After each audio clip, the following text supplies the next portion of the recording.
भगवान परशुराम को विदा कर हिमाचल के राज्यपाल ने किया रेणुका जी मेले का समापन।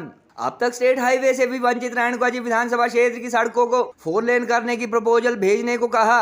महामहिम ने शस्त्र शास्त्रों में कुशल भगवान परशुराम द्वारा सहस्त्रबाहु सहित तमाम अत्याचारी क्षत्रिय राजाओं को समाप्त करने का वृतांत भी सुनाया। मेले के समापन समारोह में हुआ सामूहिक नाट्य नृत्य व बूढ़ेचू तथा ठोडा नृत्य भी रहे विशेष आकर्षण। व्यापारियों के अनुसार इस बार मेले से हुई गत वर्षों के मुकाबले काफी कम कमाई। अंतर्राष्ट्रीय मेले के उद्घाटन समारोह में सीएम सुक्खू के न आने से टूटी परंपरा। सतयुगी तीर्थ कहलाने वाले रेणुका जी में भगवान परशुराम के दशमी से एकादशी तक रहने के दौरान लगता है मेला। अंतर्राष्ट्रीय मेला श्री रेणुका जी का समापन आज हिमाचल के राज्यपाल शिव प्रताप शुक्ल द्वारा किया गया और पालकी उठाकर भगवान परशुराम को विदा करने की परंपरा निभाई गई। अपने समापन भाषण में महामहिम शुक्ल ने कहा कि शस्त्र शास्त्रे च कौशलम भगवान परशुराम द्वारा अपने कालखंड में धरती पर अत्याचार करने वाले सहस्त्रबाहु सहित तमाम अत्याचारियों को समाप्त किया गया था।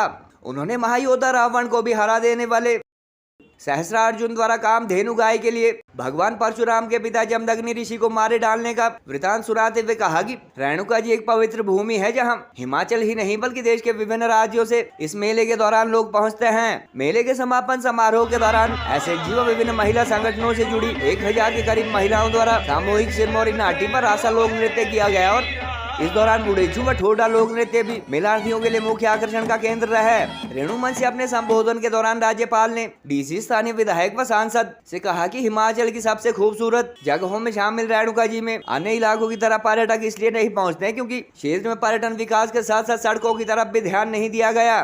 उन्होंने कहा कि रेणुका जी की सड़कों को 4 लेन करने की जरूरत है और डीसी एमएलए व एमपी यदि प्रपोजल भेजे तो यह मामला वह भारत सरकार के समक्ष उठाएंगे। गौरतलब है कि हिमाचल के पहले मुख्यमंत्री डॉक्टर यशवंत परमार का विधानसभा हल्का रहा रेणुका जी अथवा पीडब्ल्यूडी डिवीजन संगड़ा अब तक एनएच तो दूर स्टेट हाईवे से भी नहीं जुड़ सका है और इलाके की खस्ता हाल सड़कों पर अन्य हिस्सों की वजह वाहन हादसों में जान जाने का काफी ज्यादा अंदेशा रहता है।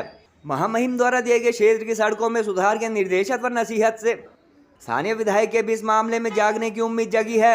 मेले के विधिवत समापन के बाद एक बार फिर ऐतिहासिक रेणु मंच साल भर के लिए सूना हो गया और हजारों श्रद्धालुओं ने अगले साल फिर आने की प्रार्थना करते हुए भगवान परशुराम को विदा किया। मेला व्यापारियों के अनुसार इस बार गत वर्षों के मुकाबले कम भीड़ रहने के चलते वह कमाई नहीं कर सके और केवल आखिरी दिन आज मेला बाजार की गलियां लोगों से भरी दिखाई दी।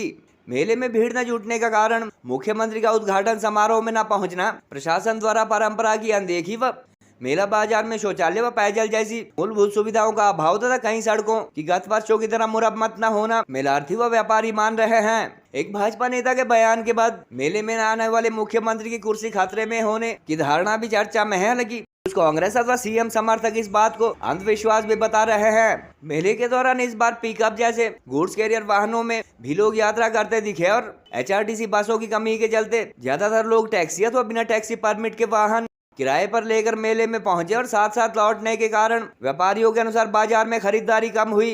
मेले के दौरान न केवल पुलिस कर्मियों की मौजूदगी में लोग गुड्स कैरियर वाहनों में आते जाते दिखे बल्कि दोपहिया वाहनों पर बिना हेलमेट के लोग देखे जाने के साथ साथ क्षेत्र की सड़कों पर बीच बीच में लोग टैग लगाते भी नजर आए। मेले के दौरान मांस मदिरा पर पूर्ण प्रतिबंध रहता है मगर इसके बावजूद कई लोग इस नियम के साथ साथ एमवी एक्ट की वॉयलेशन करते भी दिखे, जिसका कारण यहाँ सुरक्षा कर्मियों की संख्या कुल्लू दशहरा जैसे अंतर्राष्ट्रीय मेलों के मुकाबले 3 गुना से भी कम होना माना जा रहा है। मेले के समापन समारोह के दौरान साय 4:30 बजे से करीब 7 बजे तक रेणुका जी संगड़ा चौपाल मार्ग कालथ के समीप एक बस खराब होने से बंद रहा और इस दौरान सरकारी व प्राइवेट बसेस सहित 350 के करीब वाहन 2.5 घंटे तक जानकारी के अनुसार जाम में फंसे रहे।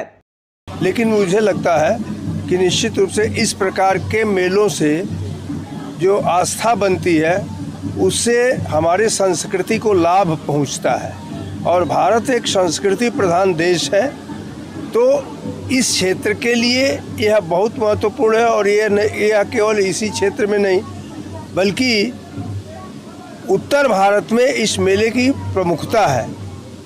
आज इसके समापन के अवसर पर भगवान परशुराम को माता से जो मिलने के लिए आए थे, विदा करने के बेला था, तो उसमें हम आए हुए हैं और आज उनकी विदाई हुई है और पुनः अपने धाम को पधारेंगे और जाकर के जो भी तपश्चर्या है उसका करेंगे। इन परंपराओं के आधार पर हमारी जो संस्कृति विकसित हुई है, निश्चित ही यह इस क्षेत्र के लिए और पूरे उत्तर भारत के लिए प्रसिद्ध है।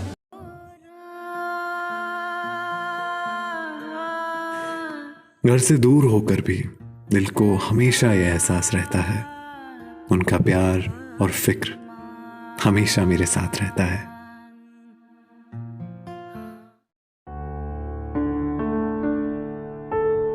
भूषण ज्वेलर्स, अनमोल रिश्तों के लिए।